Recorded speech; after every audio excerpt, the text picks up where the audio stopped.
Good morning, everybody. I welcome you all to yet another session of the webinar series on disability issues conducted by CBSE in association with NIEPVD Dehradun. This morning, the topic is on education of the students with autism spectrum behavior. The resource person of today is Ms. Nikita Mendiratta, who is Executive Director, SASR India. If I speak about her, Dr. Mendiratta holds a PhD in special education and master degree in psychology, social work, special education ID, computer science and educational administration, and cross disability, PG diploma in hearing impairment and visual impairment, and diploma in ASD, that is Autism Spectrum Behavior, a disorder, Autism Spectrum Disorder. With over 15 years of experience in teacher education and disability management, she is currently the CEO and President of SASR India, a RCI accredited cross-disability teacher training institute. She has contributed several chapters and course manuals of teacher education in special education and multiple chapters and articles on issues in the disability sector. She wishes to dedicate towards academic resource development and research in cross-disability and excel in project management. Ma'am, good morning, and I welcome you once again. Ma'am, kindly make the presentation focusing on parents of PWSN, that is children with special needs, as the present schedule is on that. And ma'am, we would like to you to tell us the full form of SASR or what SASR stands for. नमस्कार, thank you पुष्पांजलि जी. SASR का full form से ही शुरू कर देती हूँ. We call Society for Advanced Studies in Rehabilitation, and you've already mentioned it is a RCI accredited teacher training institute. It also runs a few other projects of special school clinics and vocational setups along with CBR projects. So a very warm good morning to all the principals, teachers, parents, and all the participants who are gathered here today.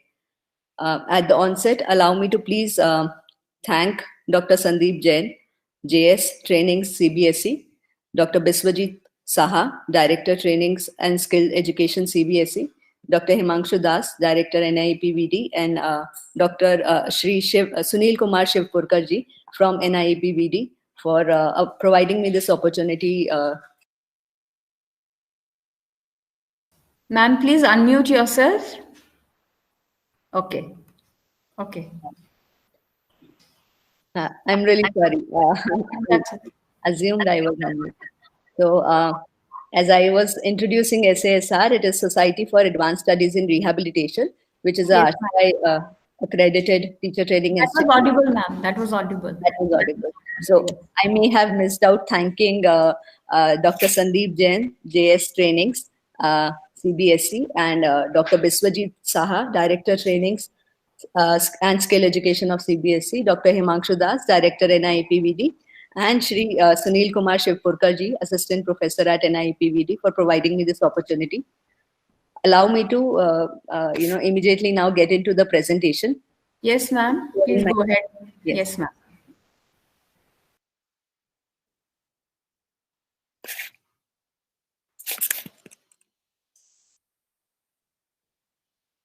I hope it is visible now. Yes. So, while we talk about education of children with autism spectrum disorders, let us first begin by understanding what is autism spectrum disorders. It is a group of neurobehavioral disorders, which is a complex lifelong developmental disabilities that results in language and communication difficulties, social interactions, and also thought and behavioral flexibility is lacking. It is characterized by uneven skills in the individual, and it is commonly seen that it is commonly 4 times more common in males as compared to females. While we understand autism, we must also understand the misconceptions that are surrounded by the term. We must acknowledge that it is not a mental illness, it is not intellectual impairment, and it is not caused by bad parenting or social deprivation. As per the previous classification of pervasive developmental disorders, autism was a part of it, along with four more categories of the disorders, which was a PDD-NOS, which was not otherwise specified, Asperger's syndrome, Rett syndrome, and childhood disintegrative disorders. All these categories of PDD had similar characteristics and symptoms, but had very specific domains in which the individual was different from one another. However, due to the challenges of diagnosis and it was very subjective to the person who was assessing the child, it was leading to a lot of misdiagnosis. Thereby, the new classification was given as this three level of severity level, in which the level 1 was categorized as individual that requires support. 2 is the level where the person requires substantial support, and level 3 is where the person requires a very substantial support. And the severity here is based upon the social communication impairments and the restricted repetitive patterns of behavior that the individual may or may not display. And before we further go into the strengths, the characteristics of autism, we must first understand the strengths that are inherent to the individual. Individuals with autism and students with autism are known to follow rules and guidelines when set. They have excellent memory, and they demonstrate to be very punctual and reliable, and they pay attention to detail. And they also demonstrate a very superior knowledge in specific areas or specific skills. However, on the contrary, due to the inherent characteristics of the disability, they may demonstrate social difficulties, challenges in communication, may have restricted set of interests, they may also have sensory processing difficulties and have challenges in understanding the perspective of others. It may be difficult for them to plan and stay organized, and may have challenges in self-regulating their emotions. They may also understand different subcomponents of a task, but they may not be able to comprehensively see it as one big task, and may find it challenging to understand the bigger picture of the day. The areas of difficulty that are commonly the domains that are commonly seen as challenging domains for children with autism are the social areas. They may demonstrate obsessive interest, they may have challenges in thinking, may have rigidity in thinking, may have challenges in emotional regulation or attention, motivation, and motor areas. It is commonly seen that the students may have difficulty in altering their behaviors as per the situation. And they may also demonstrate a few behavioral challenges which may be self-injurious, abusive, or aggressive. So in general, because of these characteristics, when we understand the implication on the individual and their daily life, it is seen that they may have difficulties in transitioning, moving from one activity to another, or moving from one environment to another, or accepting the changes in their daily routine. They may find challenges in understanding non-verbal communication, which may include facial expressions or body language. They are seen to show very poor eye contact or conversational skills. Due to their rigid style of thinking or pattern of thinking, they may be unaware of how their behavior affects others. They are seen to be, challenge. They seem to be, lacking the skill of self-advocacy and initiating or making friends and setting boundaries with, unknown people. Again, these characteristics also impose a few academic challenges on the students, which can be seen through their behavior in classroom.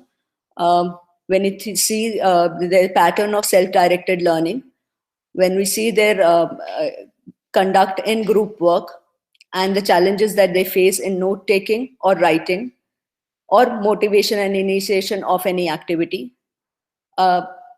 When projects are given to students, they may have challenges in planning long-term projects and setting goals for themselves. Managing of time is another challenge, and organizing their own work, on managing homework and completing schoolwork, and following a timetable may be difficult for them. Additionally, sensory processing difficulties that are commonly seen in children with autism may be in the areas of visual, auditory, tactile, or vestibular, olfactory, any of one of the senses, or a mix of a few senses. Olfactory is smell, gustatory, proprioceptive, whereby it is seen that the child may be either oversensitive to one of these sensory input or undersensitive to one of these sensory inputs. So it is difficult for the child to process the input that is coming and meaningfully, showing or displaying a behavior due to that sensory processing disorder. It is again commonly seen that the students with autism may have difficulty in engaging or disengaging from an activity, as they have a very set of, very rigid set of interest, and it is seen that they may engage in a very selected few activities. It is difficult for them to disengage or move from one activity to another, which may again result in impulsivity because of their intense desire for that particular activity, object, or topic, because they may be constantly seeking those activities or objects. And this impulsivity is triggered primarily when the child is under stress or when the child is unoccupied. So because of all of these implications and challenges, the common stressors at school that one may observe may be due to unstructured times. When the child needs to go to a bus every day, there may not be a specific time that the child has to leave the class. At times the class may end 2 minutes late, at times the class may end 5 minutes late. So the unstructured timing of specifically before and after school and transitioning from one activity to another, again due to the environmental factors and the sensory processing disorders that may be inherent to the child, due to the noises, the space, the smell, the crowd, may result in stress for the child. Again, academic, because of the challenges of planning and organizing, the child may not know what to do, how to break a simple task of homework into small tasks in order to complete it. Writing notes, organizing your own, study material, socializing with people, and every other day there may be new events at school, participating in those school events, and in general adapting to the changes that are very commonly seen at a school environment. And because of all these stresses, the child may need shadow teaching, individual teaching, or a resource room teaching model. Again, because of these challenges, inherent challenges, there may be stressors that can be demonstrated at home also, because of the sensory input of food, or the child may be scheduled for a haircut or a dentist visit. Because of season change, there may be change of clothing. So from moving from summer clothes to winter clothes may also be a stressor for the child.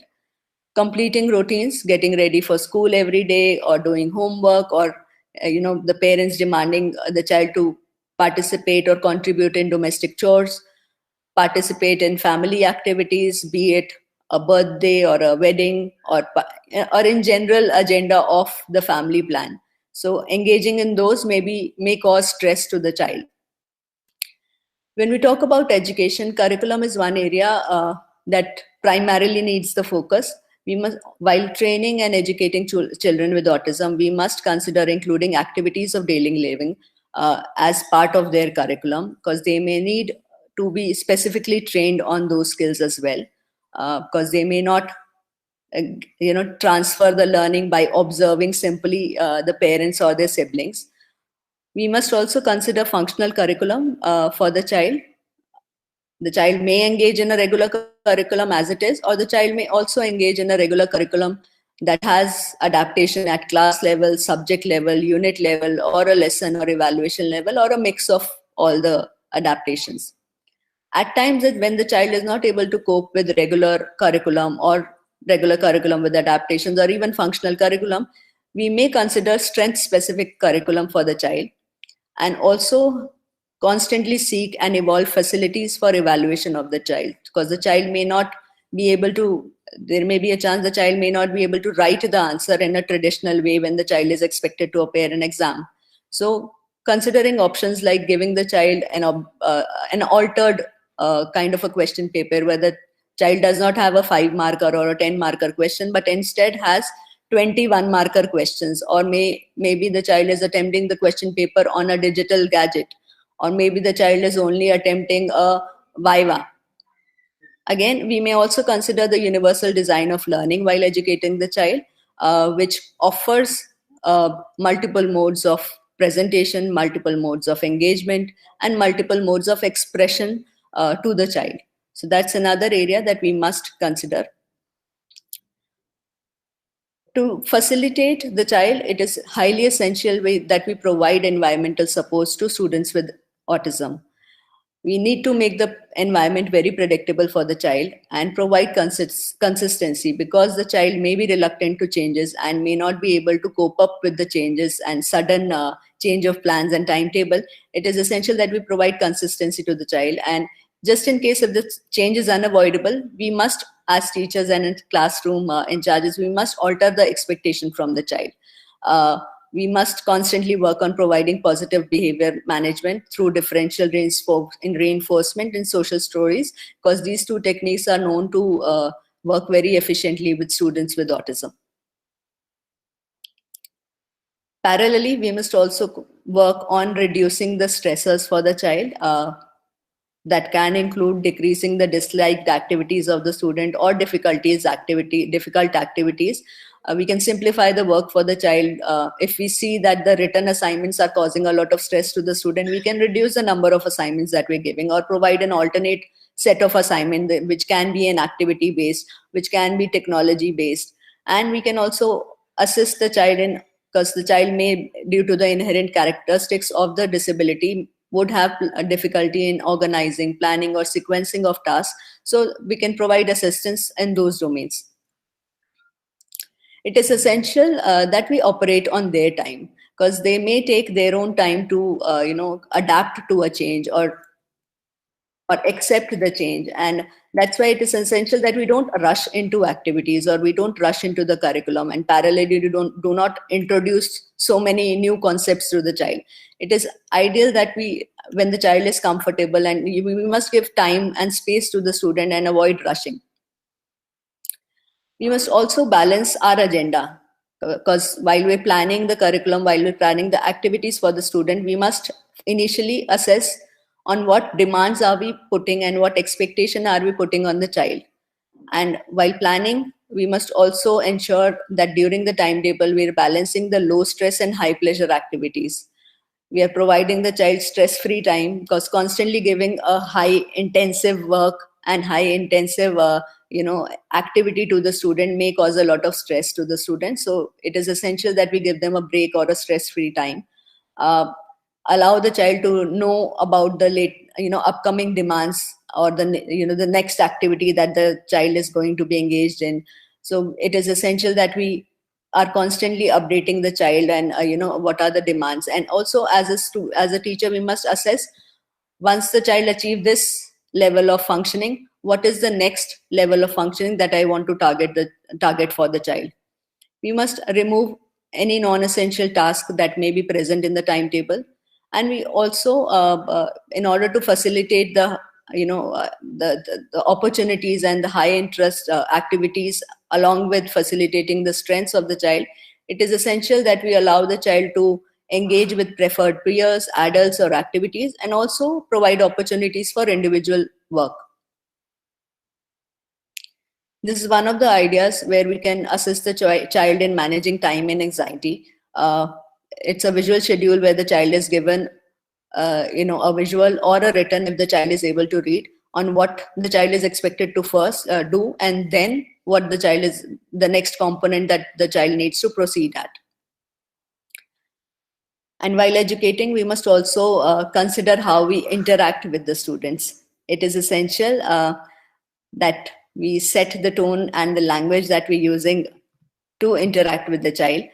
By language, I mean we need to be very concise with the sentences that we are using. We need to use very simple and specific words as per the vocabulary of the child. We need to break down the task into subcomponents in order to ensure, for instance, if we have to give a child a two-step instruction, go to my desk and bring my book. Instead of doing that, we must first say, please go to my desk. And once the child is there, then you can instruct the child to bring my book. So it's easy that way for the child to, engage and participate in the classroom. While interacting with the child, we must also be very mindful of the tone that we're using. We need to be always, ensure that we have a very calm tone of voice. We are speaking in a very relaxed voice. We are not letting the emotions influence our tone. And we are constantly displaying acceptance and not being very negative or judgmental towards the child. Again, in order to reassure the child, since we already know the child may be reluctant to changes, sudden changes or sudden sequence of events, if they are changed, or if for instance, a teacher is absent and the child today is expected to interact with a respite teacher, or suddenly there was, for example, in case of corona, suddenly the schools were locked down and we need to introduce online classes. It is essential, in order to reassure the child, we must clarify what are the upcoming events. We need to prepare the child. We need to give time to the child to understand what is expected, what he or she should expect in the coming future. So we need to be, very specific, and we give a clarity on the time periods, on the starting point of the activity and the ending point of the activity, and the total task that the child is expected to do. What will be the sequence of these tasks, and if at all those tasks have a subsequence, subcategories of sequence, we must explain that also to the child or provide visual supports for that. These are two another examples where on one hand, we're talking about preparing a schedule of daily routines, which can be in the form of a calendar, or having a schedule that has a top to bottom or a left to right checklist kind of a format, where once the child completes a task, the child can remove that particular image of the task and put it into another box where it may be labeled task completed, and the child can simply move from one task to do list to task completed list. The child can remove that button and place it at the other section. This is another idea of giving a checklist to the child. For example, in order for a sequence of things that the child is expected to do, we can give a simple checklist. These are the things that you need to do, and once the child has completed one task, he or she would only need to put a check mark against it, and this will help the child in organizing and sequencing and following a plan, because the child may have challenge in time planning. So it is essential that we provide a checklist. Again, while some changes may be preventable, others may not be preventable. Thus, it is essential that we are very proactive to help the child manage these change of plans. For example is on the screen, where in case we provide because most of the children with autism are very visual learners. So giving a visual indicator of, that this trip to the science museum is cancelled may really prepare the child in adapting to that child. And while we talk about proactive planning, we must also have a backup plan where we're able to control the situation in case we know that this may be cancelled or this may not happen as per the child's expectation. We have a backup plan, and we kind of help the child transition to the other backup plan instead, in case the first plan fails. We also must ensure, as we were talking about the language and the tone, our students with special needs specifically, because of the challenges that they face in education, or the challenges that they may have in social and communication skills, and additionally making friends or interacting and communicating their needs, it is very common that they have very few opportunities of receiving praises or receiving compliments from others. So it is our duty as teachers that we must ensure that we are very generous with the praises that we give to the students. We must constantly seek and find opportunities to ensure that we build up the confidence and compliment the student when and where possible, to ensure that the child is as a personality, the child is able to come out of the shell and be a part of the group. And as teachers, we our parents, we must also be very attentive, as attentive listeners to the students. We must, on one hand, be very mindful of the language and the tone we're using, but on the other hand, we also need to be very, very careful and attentive to the words that the student is saying. So we must listen carefully and interpret very literally, because students with, specifically with autism, are they may have a limited set of vocabulary or an expanded set of vocabulary, but they express very literally. So it is essential that we interpret what they're saying, we interpret their emotions, we interpret their demands, and we interpret what exactly they're seeking in order to take an action on it. We can always probe for further details and encourage clarification while we're doing it. And two things that really help us, to assist the child in communicating his or her needs is giving structure to the child. For example, we may have a structured a sentence saying, "In school, I played dash," and the child needs to complete the sentence. So this is one example of how we can assist the child in communicating his or her need. And another way could be providing an alternate means of communication, which could be a communication book, a communication chart. It may also be an app that the child is using on the mobile phone, or any other alternate means of communication that the child signing could be another idea. So providing the a means of communication to the child and giving the child a structure and helping the child to talk and communicate is the key to ensure that we understand what the child, because the child may not be verbal, the child may also lack non-verbal skills, but it is essential to understand what the child is trying to communicate to you. So giving the child the tools to communicate is essential. um, Again, because of the stressors in the environment of the school or home, it and the inherent characteristics of the disability itself, which has challenges in communication, challenges in socialization, it is very difficult as teachers or parents for us to recognize the signs of anxiety that the child may display. So it is very, very essential that we monitor the functioning of the child in different social situations, and we also monitor the performances of the child and the achievements and the tasks that the child is engaging in and the assignments that the child is submitting, or how he or she is performing at the test or performing against the goals, academic goals that we may have set for the child.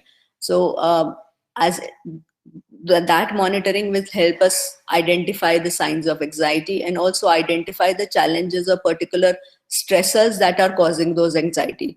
And once we identify those, it will help us remove, eliminate, or work on giving the child the skills or predictability in the environment that will help remove those stressors. It is also essential that we help the child thrive. This would happen only if we stabilize the goals and we kind of alter the expectations in case the child is not able to cope up. We can limit the tasks that we are teaching, the new tasks that we're teaching every day or every month. We can limit the numbers there. We can increase the support to the child. It could be through visual schedules, it could be through an altered teaching learning material, it could be through an altered examination system. So we can increase the level of supports at each of those domains, and we can also work on reducing the various stressors that are present in the environment of the child, be it classroom, be it school at large. Again, while we're planning the education and training of the child, it is essential that we are very realistic in our the goals that we're setting for the child. We're not being very unrealistic, and and it is also, we must acknowledge that it is also okay to seek social support. uh, as much of empathy that we want to keep for the child, as teachers and as parents, we must keep empathy for ourselves as well, that we must acknowledge that we're also humans and we are doing the best that we can, and we need to be patient not just with the child but also with ourselves. And we also must acknowledge that the child is also doing the best she or he can. So unnecessarily pressurizing them and yourself may not lead to very productive results. So it is essential that we are very realistic, and we also seek social support, not just for the child but for us ourselves as well. For increasing the social supports, we may utilize the community. We may find volunteers. We may, at school level, we may seek help from other teachers. We may seek help from support staff. We may seek help from other peers, and maybe the parent group, on anyone and everyone available at the school can be part of this community. We need to, while we're engaging in incorporating community members in providing us the social support, it is highly essential that we keep reassuring these support providers, so that there is a continuum of the support that they're providing. Otherwise, what happens is, they may have a self-doubt on the kind of support that they're providing, if at all it is working, or if the way they're interacting with the child, or the activity that they're engaged in, if at all it is working for the benefit of the child. So it is essential that we're constantly reassuring the support providers, and also providing them a clear feedback, in order for in order to, for them to alter the way they interact, for them to probably increase the difficulty level of the activity that they're engaged in. So giving a very clear feedback to the support provider also assists us in getting very good results from their interaction. And that also helps, having multiple members of the community or the school involved with the child also helps protect the child from teasing or bullying. So because it is very commonly seen that students with special needs are mocked, are teased or isolated, or abused or bullied at school. It is very commonly seen. So creating a community, or a community of social support, protects the child from teasing and bullying. So I think I was given 35 minutes for the presentation, and another 10 minutes for question answers. So maybe since it is 11:35, maybe proceed to question answers.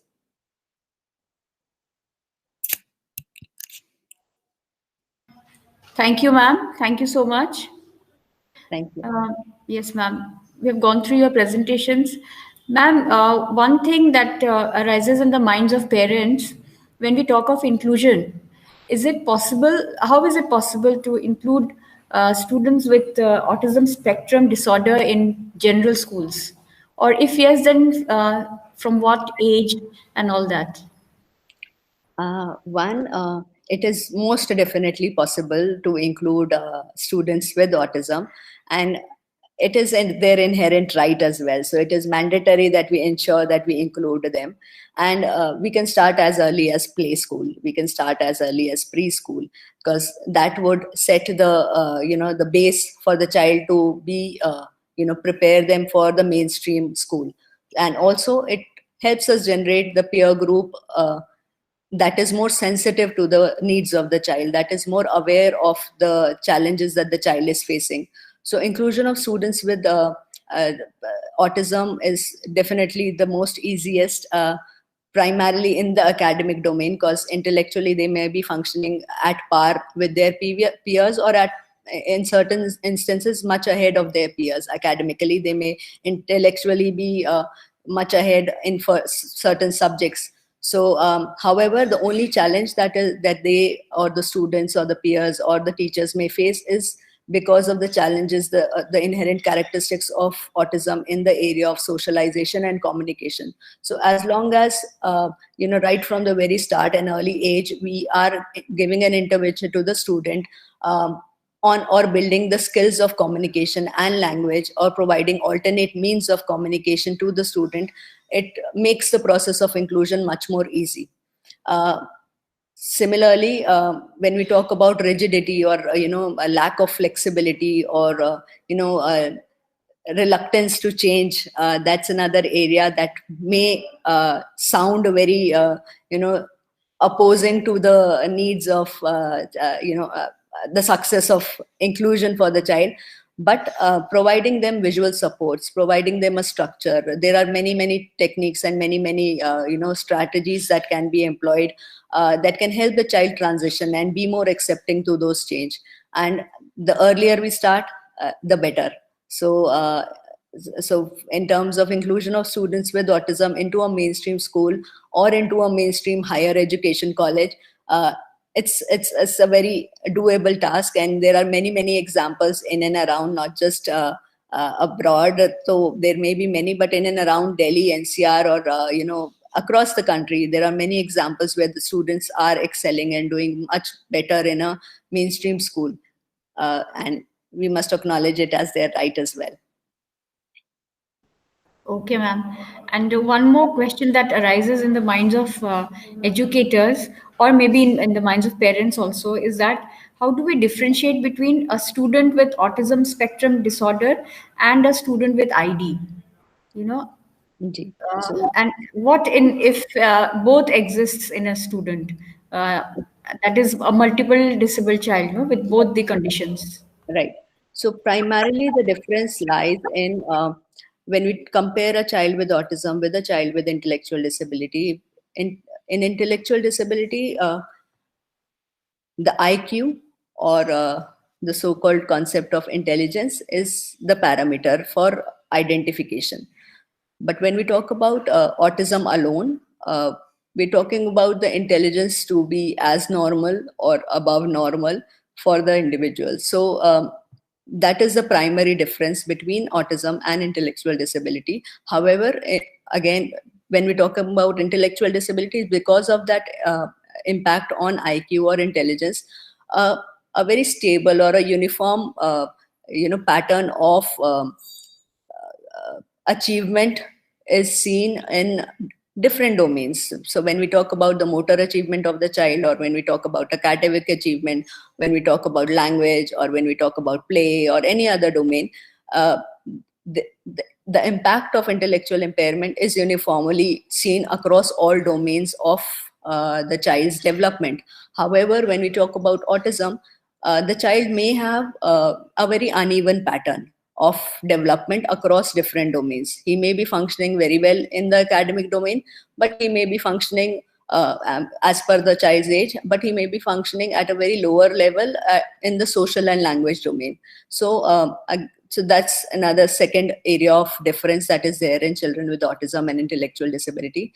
And when we talk about coexistence of both autism and intellectual disability in a child, we need to first understand the concept of what is the primary disability in the child. If the primary disability in the child is autism, and the associated or the secondary disability is intellectual disability, then the characteristics of autism may be overpowering in the child.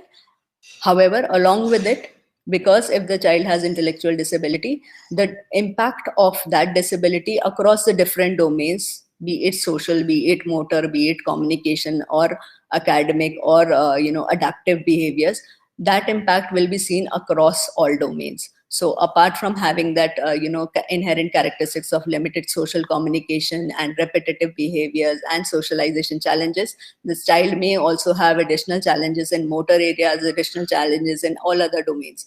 And in case, if we reverse the order of the combination of disabilities, if the primary disability is intellectual disability and the secondary is autism, in that case, the characteristics of intellectual disability will be much more significant in the child.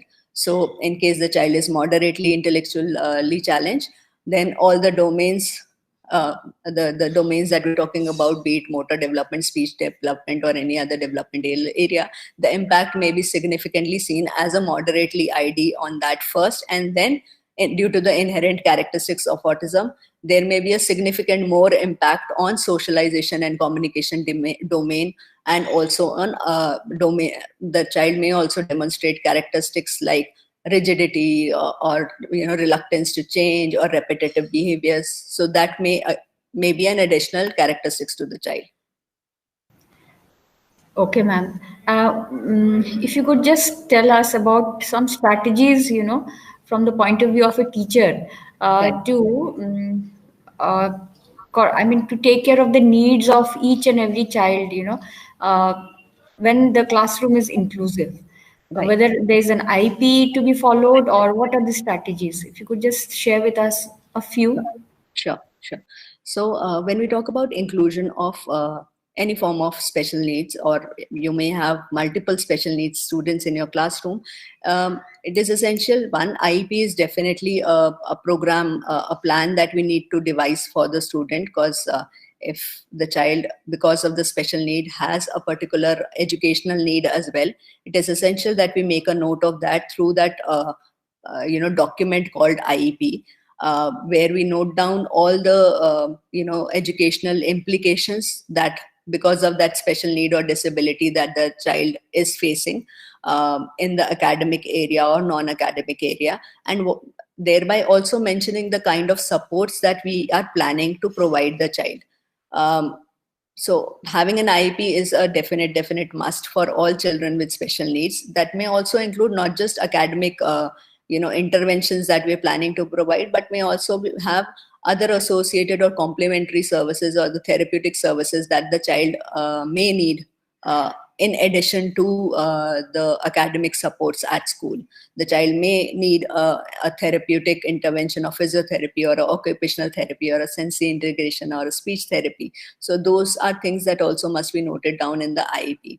However, since at a regular mainstream inclusive school, those services of therapeutic nature may not be there, it is essential that as teachers, while planning their activities, or as special education teachers at resource room or any other intermittent shadow teaching model, it is essential that special education teachers, while planning the activities of those IEP, incorporates those therapeutic factor into those activity. For instance, if the child is undersensitive to touch, while maybe while planning a science experiment, or while we're probably teaching law of conservation to the child, we can include an activity of molding the clay, where the child is making a ball out of clay or rolling it in the clay instead of just reading it from the book. So that also helps assist the child engage in a therapeutic activity along with learning the academic concept. Apart from that, specifically for children with autism, if we talk about strategies, we primarily talk about visual supports and visual schedule, because students with autism are primarily visual learners. They are not auditory learners. So it is essential that instead of our traditional mode of classroom interaction in a mainstream school is lecture method. So because of which the student with autism may face challenges in understanding or comprehending or following the lecture that is being given to him or her.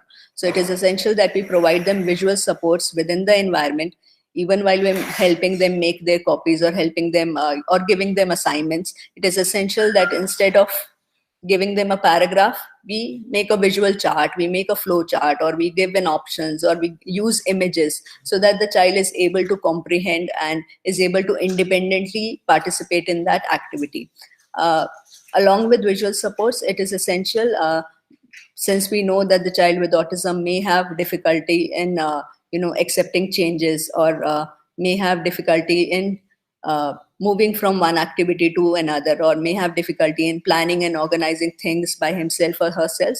It is essential that we use strategies like social stories, where we prepare the child, where we're giving the entire sequence of things that the child is expected to do, or the child may engage in the future.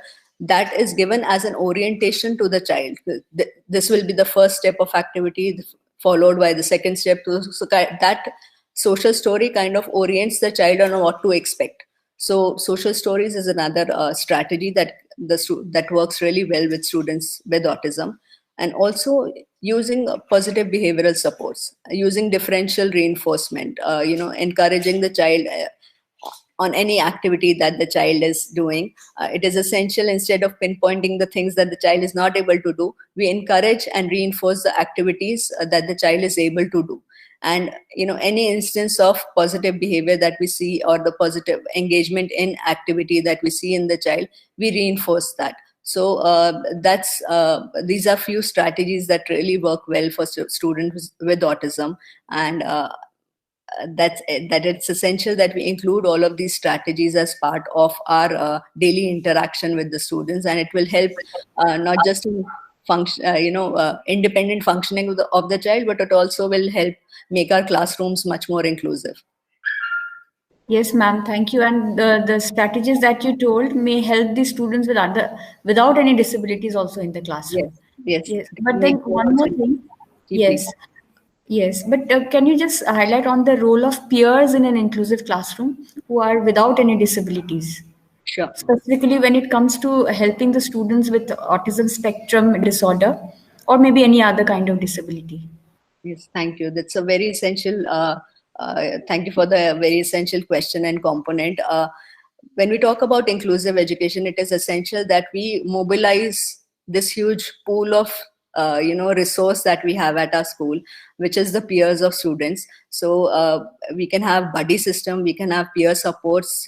As we know that the students with special needs, or specifically students with autism, may have difficulty in transitioning, may have difficulty in note making, may have difficulty in noting down things from blackboard, or may have difficulty in organizing things or managing their time. Or even if projects are given to students, the child may not be independently able to plan that project. So utilizing other students and giving them roles of providing support to students with special needs can really work wonders for inclusive education. So engage, and it is commonly seen that having a similar aged peer assisting you in some kind of work uh, has much more success rate as compared to having a teacher repeatedly giving you the same instruction over the period of time.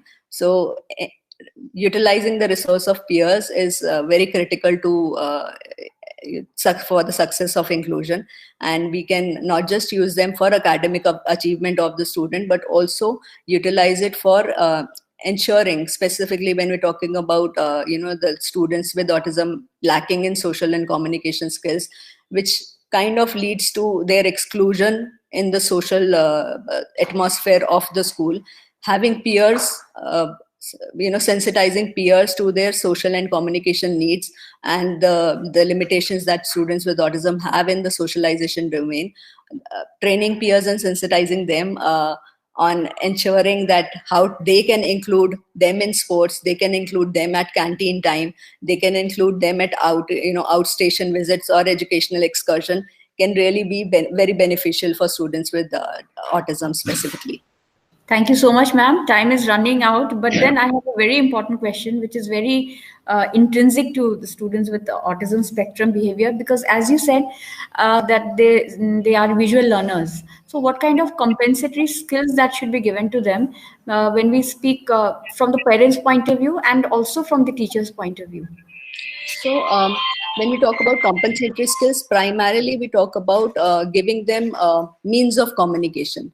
We must, from a very early age, since we know the child may not be very verbal, so from the very early age, we need to work on, providing them means of communication, how to express and what to express, and what are the means. As I said earlier, also they may be encouraged to use signs. They may be given a communication book, or they may be given communication cards. They may be increasing their vocabulary, because right from the very early age, if we are constantly using parallel talk as a technique while interacting with them or helping them engage in a particular activity at very young age, we commonly see that parents or even play schools are physically assisting the child to help complete a task. Or even when the child is sitting with you and observing you, you are working in the kitchen as a parent and the child is sitting with you there. So while working on, probably while preparing a dish, you can give a verbal commentary to the child on how what are the different things. This is a cup. You repeatedly, you have to keep reinforcing and giving information to the student as much as possible, so that the child is able to retain and increase the vocabulary. So once we increase the vocabulary, we also need to give parallel, training on using communication. So as I said, it could be a book, a chart, or a device. Aajkal, there are many apps that are available that facilitate communication for students with autism. So that's primarily one skill. If because once the child is able to communicate his or her needs, it is much easier for anyone, be it parent or the teacher, to understand their needs much better, and accordingly provide an environment or opportunities or adapt the activity to ensure that the child is able to attain it. So that's primarily the only, I would say, compensatory skill that we need to work on, that will help not overcome all the other inherent characteristics of autism, be it transitioning to different activities, be it being more flexible in the schedule and the timetable. So those are things that will help, because once the child is able to communicate that I don't want to go to another classroom, it's easier for the teacher to also work on a different strategy. Thank you so much, ma'am, for those important things that you have given us today. So, ladies and gentlemen, that was Dr. Nikita Mendiratta, Executive Director, SASR India. Thank you so much, ma'am. We wind up with that. All right. Thank Thank you. you so much. Thank you.